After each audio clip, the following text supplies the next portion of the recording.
suggest that what has to die has nothing to do with our membership, our attendance, or even our churches, but the way we've been doing things.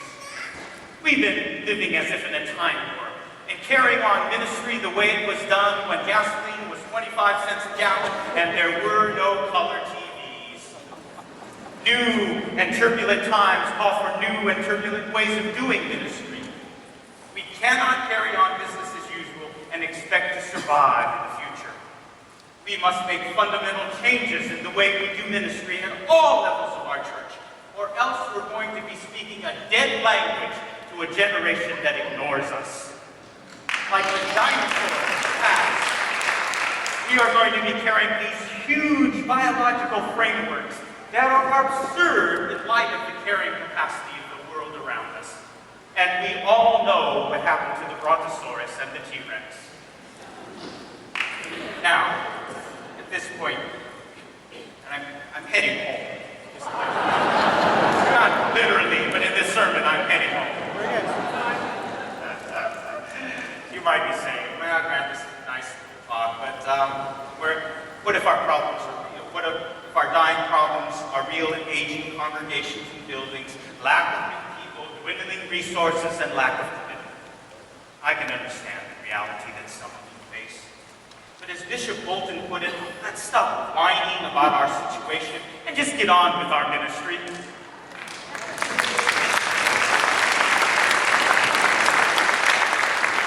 In the Matthew text for today, Jesus faced a similar whining. The disciples wanted to send the people away.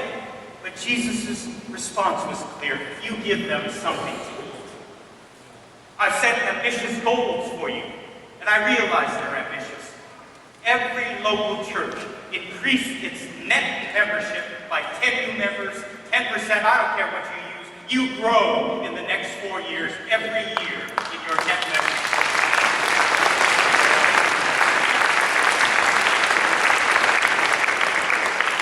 You need to start those new faith communities, 20 in the next 5 years, and as we commission the new churches to start, Mark and John, you need to give them your prayers, your presence, your gifts, and your service to make them successful.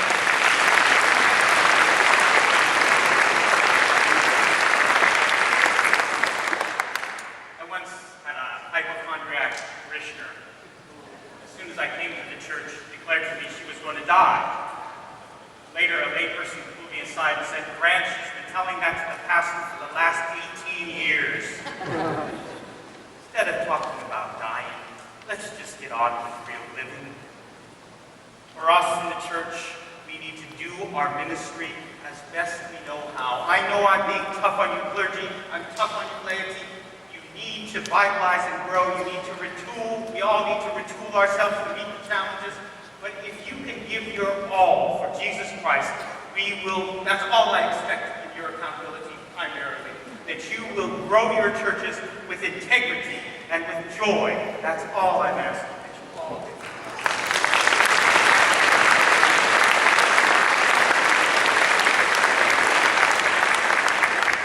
Now is the time to let go and trust in God. Now is the time to let some things die and proactively work for our resurrection yet to come. We vision what that resurrection looks like, what shape it will take. And then we go about in the now to bring about that resurrection for us now. We accept life and death as the natural rhythm of God's gift. But we work now in preparation of new life that will emerge in light of elements of our own death. Let me close with this. I started with a faith story out of my own Japanese-American culture, and this also comes in that same context. A friend of mine, very close, his family mirrors my family in this way. His grandparents were the first-generation immigrants in this land. Like all first-generation folks, they struggled mightily to make a foothold in America. They slaved away to put enough money for their dream, just to buy a piece of farmland, put a down payment on a piece and they made that gold.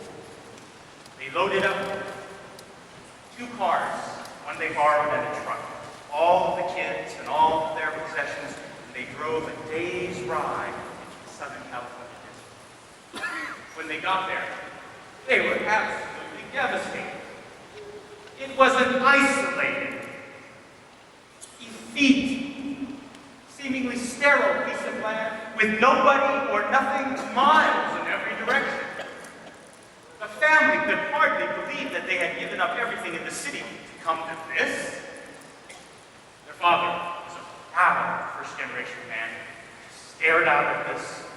For 20 minutes straight, he stared at this blank scene, talking to no one. That night, they cuddled in a small shack that was on the property.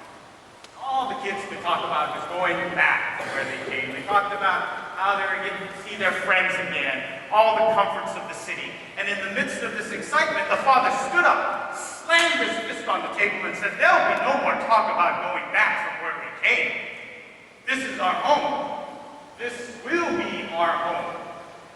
You see, the whole family had gotten it wrong. They had thought he was staring out at this isolated desert in disbelief, when in actuality, he was envisioning everything that that property was going to hold. Where the crops were going to be laid down, where the farmhouse was going to be located, where the barns would be put up, where the irrigation ditches would be pitched. And in intervening years, they would work their fingers to the bone in turning this lifeless piece of land into a rich and lush farm. Where once there was only dry earth, now there was green and life-giving food. And even a world war and the internment of all of them in a camp did not deter them from creating a farm that produced goods and services to feed people. 5 of the 9 children went on to college, and all of them became respected citizens in their adulthood. And now, amid the dozens upon dozens of grandchildren, of which my friend is one, there are doctors and lawyers and engineers, and now a new generation of great-grandchildren who are coming along to be productive citizens for our nation. All because of the vision and work of this one immigrant couple. Give them something to eat. Do not give in to cynicism, denial, and quietism. Now is the time for faith. Now is the time for vision. Now is the time for action. Now is the time for every